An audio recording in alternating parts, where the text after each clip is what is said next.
Well, guys, that was that battery. I got it that far. I wanted to make this video for a couple other reasons than just crawling and driving on the trail. Of course, it does really pretty well now. I was wondering why I was lacking a little bit of torque. It's the battery was getting low. Obviously, it just now died on me, so I need to get it fully charged. But I thought it was fully charged, but I must have grabbed the wrong battery when I before I left my house. Anyway, for one, check out a dude. His name's SC Redneck RC. Check out his channel and help him out. Subscribe to his channel. He's a really cool guy, really honest. He brought to my attention, it looked like the last video I made, the wheelbase looked a little bit too narrow, and I think it was the angle of the actual the shots I was doing in the video. Because I'm willing to fix anything, and you know, I'd work on this if I needed to make the wheelbase wider or something. But looking at it, you know, to the side and everything, you can see the front wheel comes directly right where it needs to, and the rear one is right there, dead center, right where it should be. I think it's jacked up really high, and I think the angle, like it was like at a certain angle, it was making the rear wheel look like, you know, like it is.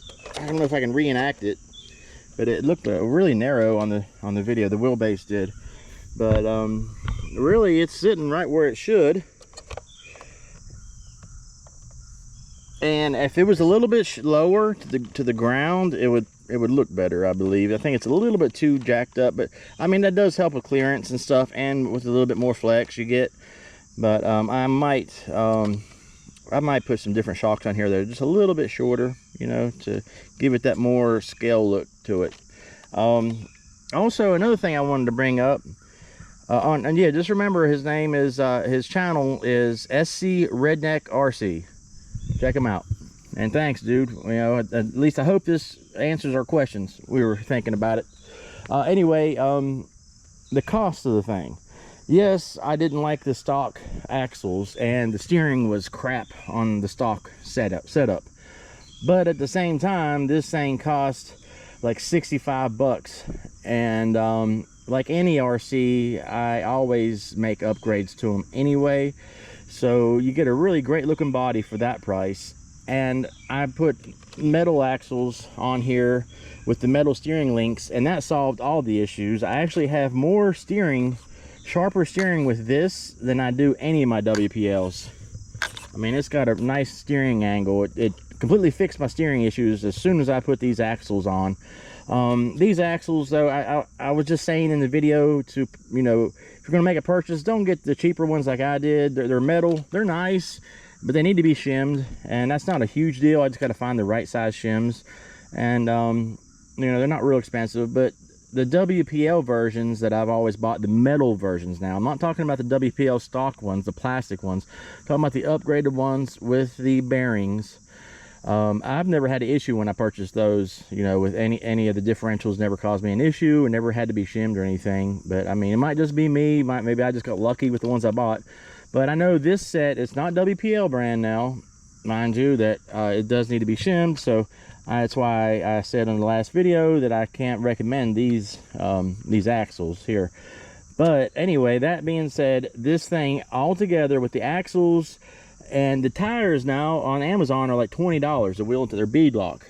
They're a little cheaper when I bought them, but at $20, this thing complete with the metal axles and all the metal steering links and everything cost me right around $115, and that's counting the shipping costs and everything.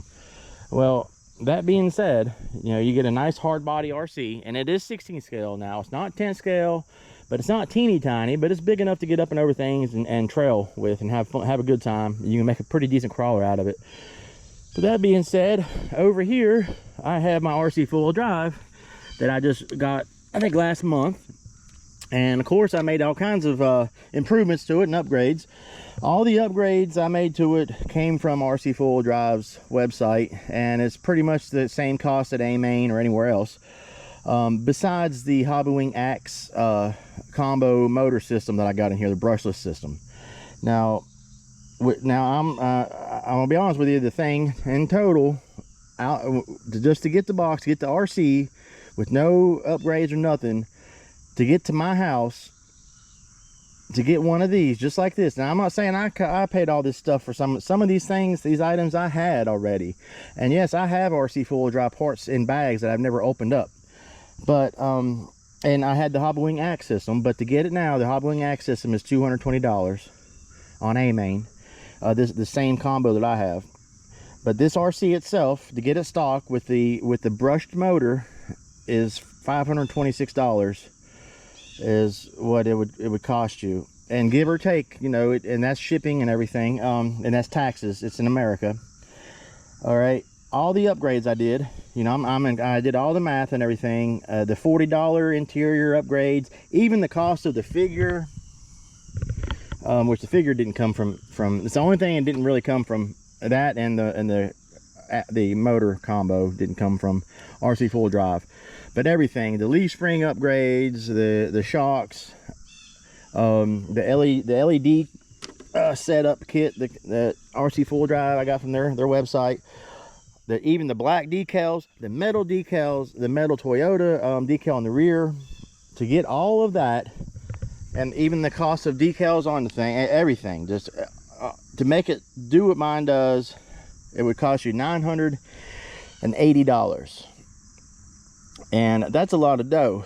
I mean, you know, you're looking at a $500 and some rig, you're looking at a $230 motor system, you're looking at $170 worth of suspension upgrades, you know, and I didn't even, you know, these are stock tires, you know, wheels and tires and stuff, and I still, you know, it's not even fully upgraded yet. So, and I didn't include the cost of the controller, and that was $35 alone, somewhere around there.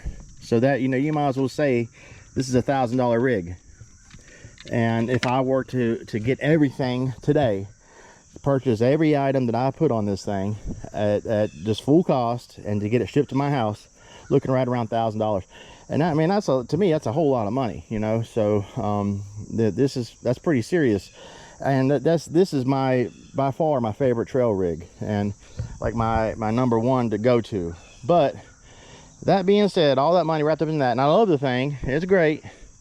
And like I said, it might not have costed me out of pocket quite that much, but it was up there, I'll tell you that, because I did have like the Hobbywing Axe already, and I had a few things already, but it was up there, and I still paid for the Hobbywing Axe in the past, somewhere down the line.